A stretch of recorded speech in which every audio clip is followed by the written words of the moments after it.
शुरू करें। आइए बच्चों, क्लास 11th फिजिक्स एक बार फिर आप लोगों का हमारी क्लास में स्वागत है। मन लगा के पढ़ते रहिए। आइए देखते हैं, आज हम कल जो चर्चा किए थे कि भौतिक राशि, मूल राशि और व्युत्पन्न राशि किसे कहते हैं, आज हम लोग उसी के आगे बीमीय सूत्र की चर्चा करेंगे कि बीमीय सूत्र और बीमीय समीकरण क्या होते हैं। बीमीय सूत्र, जिसको डायमेंशनल फार्मूला भी कहते हैं, ये याद रखिएगा, डायमेंशनल फार्मूला और बीमीय सूत्र तथा क्या देखना है, बीमीय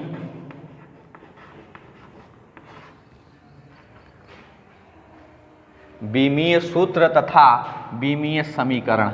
इनके शाब्दिक अर्थ को समझते हुए हम यह क्लियर करेंगे कि बीमीय सूत्र तथा बीमीय समीकरण क्या होते हैं। तो आइए सबसे पहले हम किसकी चर्चा करें, बीमीय सूत्र क्या होते हैं। किसी भौतिक राशि का बीमीय सूत्र वह व्यंजक होता है, ठीक। ये समझ लीजिएगा पहले इसकी परिभाषा। किसी भौतिक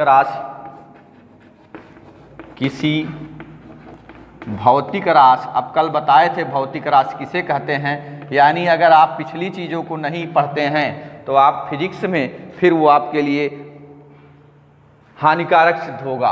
किसी भौतिक राशि का बीमीय सूत्र, ये याद रखना है, ठीक है। किसी भौतिक राशि का बीमीय सूत्र, ठीक, यह देखना है कि यह क्या है, वह व्यंजक होता है। व्यंजक का मतलब आप जान रहे हैं, मैथ में भी पढ़ते होंगे। वह व्यंजक होता है, क्या होता है, वह व्यंजक, याद रखिएगा, वह व्यंजक होता है जो यह प्रदर्शित करता है कि उस भौतिक राशि में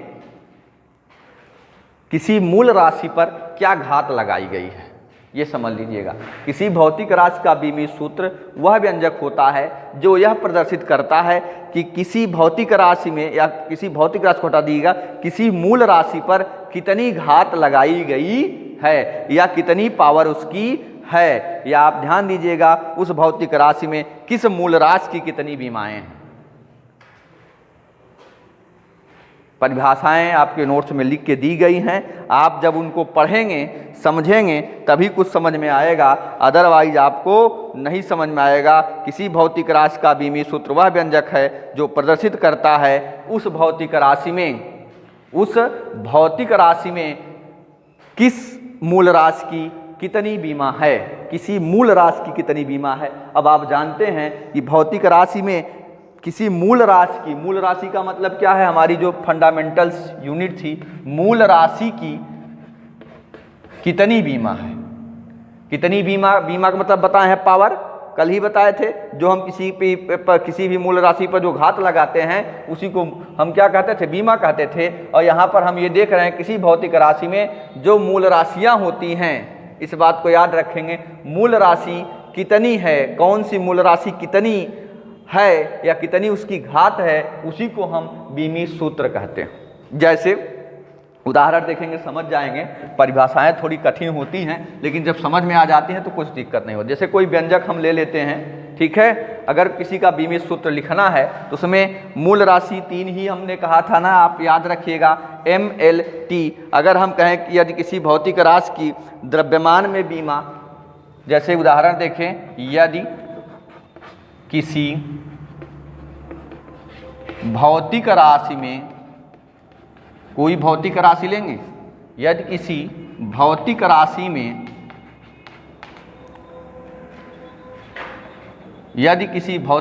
में द्रव्यमान की बीमा, किसकी बीमा, द्रव्यमान की बीमा A, द्रव्यमान की बीमा A, स्मॉल a लिखिएगा, द्रव्यमान की बीमा A, या द्रव्यमान में बीमा भी लिख सकते हैं, के लिख सकते हैं, कोई दिक्कत नहीं। यदि किसी भौतिक राशि में द्रव्यमान में बीमा हम कहें कि हटा दें, द्रव्यमान में बीमा A हो, लंबाई में B हो तथा समय में C हो, तो उसका बीमीय सूत्र समझ लीजिएगा, उसका बीमीय सूत्र क्या होगा। उसका बीमीय सूत्र बच्चों इस तरीके से लिखेंगे आप, m की पावर a, यही उसकी क्या है, देख लीजिए, द्रव्यमान में बीमा है, यानी जो ऊपर लिखी हुई है द्रव्यमान में बीमा, इसकी क्या लिखी है a, l में क्या होगी b, और t में क्या होगी c। यह बीमीय सूत्र है, इसी को हम क्या कहते हैं, बीमीय सूत्र कहते हैं। अगर और एक आक उदाहरण लें हम, जैसे एक उदाहरण और ले लेते हैं, आयतन। क्या लेते हैं, आयतन। तो इसका बीमीय सूत्र देखेंगे क्या होगा। आयतन की बीमा पूर्व, पहले तो देखिए उसकी घात देखेंगे, m लिखेंगे, l लिखेंगे, t लिखेंगे। अब देखिए m की घात आयतन में क्या होता है, क्योंकि आयतन क्या होता है, लंबाई गुण चौड़ाई गुण ऊंचाई, तो तीनों लंबाई के ही होते हैं। l की घात 3 और t की पावर 0। m की घात इसमें क्या होगी, a की जगह 0 होगा, l की जगह 3 होगा। क्यों, लंबाई 3 होती है जब हम आयतन निकालते हैं, और समय की बात किया नहीं जाता, इसलिए टाइम की पावर 0। तो ये आयतन मिल गया। ऐसे ही अगर हम बल को उदाहरण के रूप में देखें, तो बल की बीमा अगर लिखनी होगी तो m l t लिखना पड़ेगा। इसकी घात क्या है, वही बीमीय सूत्र को प्रदर्शित करेगा। तो घात को देखिए, m की घात 1 ही होती है, 1 लिख दीजिए। l की पावर भी बल में 1 होती है, 1 ही लिखी जाएगी, लेकिन इसकी पावर -2 होती है। तो इसका बीमीय सूत्र क्या मिला, इसका बीमीय सूत्र मिला m की पावर 1, l की पावर 1 और t की पावर -2। यह बीमीय सूत्र था। उदाहरण की दृष्टि से हमने देखा कि बल को देख लेते हैं, जो उनके ऊपर जो हमारी मूल राशियां हैं उनकी पावर क्या है, जो पावर रखी जाती है उसी को रखने के बाद हम कहते हैं इसका बीमीय सूत्र लिखा हुआ है। जैसे हमने बल की बात की, बल का बीमीय सूत्र, तो हम पहले यह देखेंगे कि जो मूल राशियां हैं, मूल राशियों में आपने क्या देखा था, पहले तो आप द्रव्यमान देखे थे, फिर लंबाई देखे थे और फिर समय देखे थे। तो इन मूल राशियों के मूल मात्रक लिख दिए गए, और अब इनके ऊपर जो पावर है कितनी, इसको लगा दिया जाता है, तो वही बीमीय सूत्र कहलाता है। इसमें कोई दो राय नहीं है। तो हमें यह एहसास हो गया होगा कि आप बीमीय सूत्र को समझ गए होंगे। बीमीय सूत्र किसे कहते हैं। अगर आप बीमीय सूत्र को समझ गए हैं तो बीमीय समीकरण को अवश्य समझ जाएंगे। क्यों, क्योंकि बीमीय सूत्र के बराबर लिखने पर जो प्राप्त होता है, किसी भी भौतिक राशि का जो बीमीय सूत्र होता है, उसके बराबर जो हम लिखते हैं वही हमारा क्या कहलाता है, बीमीय समीकरण कहलाता है, या डायमेंशनल इक्वेशन कहलाता है। खूब अच्छे से समझ लेंगे कि बीमीय समीकरण क्या है, मतलब कि जो बीमीय सूत्र हमें प्राप्त होता है किसी भौतिक राशि का, बीमीय समीकरण। आइए इसको भी देख के क्लियर कर लेते हैं, जिससे बीमा लिखना आसान हो जाए।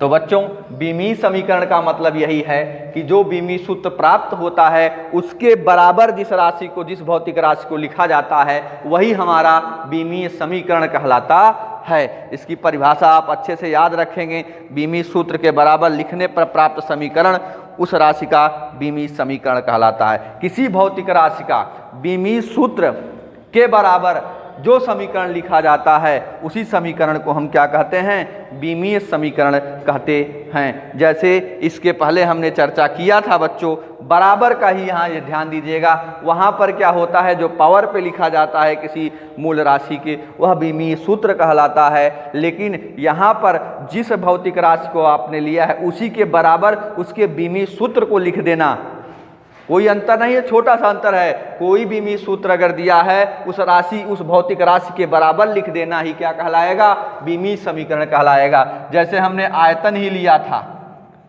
था कि नहीं लिया था, आयतन V, तो इसका हमने बीमीय सूत्र इसके बराबर लिख दिया। इसका बीमीय सूत्र क्या मिला था बच्चों, आयतन लिए थे तो आप जानते हैं m की पावर 0, l की पावर, बोलिए, l की पावर 3 और t की पावर 0। इसी आयतन को v इज इक्वल टू हमने लिख दिया क्या, m की पावर 0, l की घात 3 और t की पावर 0। यही हमारा क्या कहलाया, बीमीय समीकरण। ऐसे ही अगर बल बराबर लिखें, बराबर कर देने से जो यह बीमीय सूत्र है और उस भौतिक राशि को उसके बराबर लिख दिया गया है, वही हमारा क्या कहला रहा है, यह पूरा क्या कहलाएगा, बीमीय समीकरण कहलाएगा।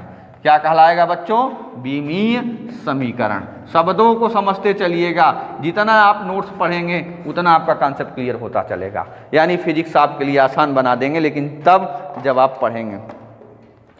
पढ़ता कौन है, बहुत से बच्चे लापरवाही करते हैं। ठीक है। लापरवाही समझ में आती रहती है, ऐसी बात नहीं है कि अगर आप सामने नहीं बैठे हैं, घर पे बैठे हैं तो हमें पता नहीं चलेगा। सारी जानकारी हम लोगों को होती है, मनोवैज्ञानिक आधार से पता चलता रहता है कि आप पढ़ रहे हैं कि नहीं पढ़ रहे हैं। पढ़ते रहिए, इसको तैयार करते चलिए, ये आपके भविष्य के लिए बहुत काम देगा। तो आइए देखते हैं, बल के रूप में हमने जब लिखा था m की पावर 1 था कि नहीं था, और l की पावर 1 था और t की पावर -2 था। तो यही इसी को बराबर कर दिए कि हमारा क्या बन गया, यह बन गया क्या, डायमेंशनल, यह बना आपका डायमेंशनल इक्वेशन, डायमेंशनल इक्वेशन हो गया।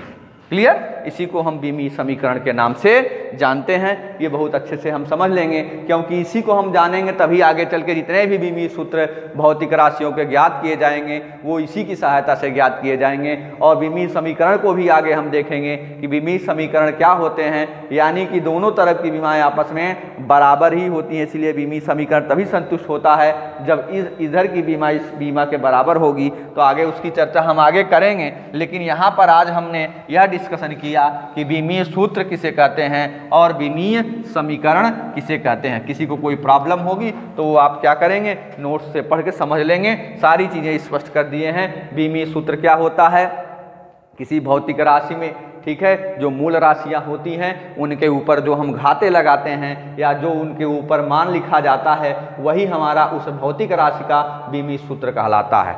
अब मूल राशियों में आप जानते हैं द्रव्यमान हो, किलोग्राम हो, द्रव्यमान का आप जानते हैं किलोग्राम हो, उसके बाद लंबाई हो, समय हो, इन सब पर जो पावर लगेगी वह बीमीय सूत्र को प्रदर्शित करता है। और जब इसी को हम क्या करें, उस भौतिक राशि के बराबर लिख दिया जाए तो वही हमारा बीमीय समीकरण कहलाता है। स्पष्ट है, एकदम से कोई दिक्कत नहीं हो सकती आपको, अगर आप थोड़ा सा भी उस पर विचार करेंगे और इस प्रकार से आप देखेंगे कि यह बीमीय सूत्र और बीमीय समीकरण के लिए बहुत ही उपयोगी सिद्ध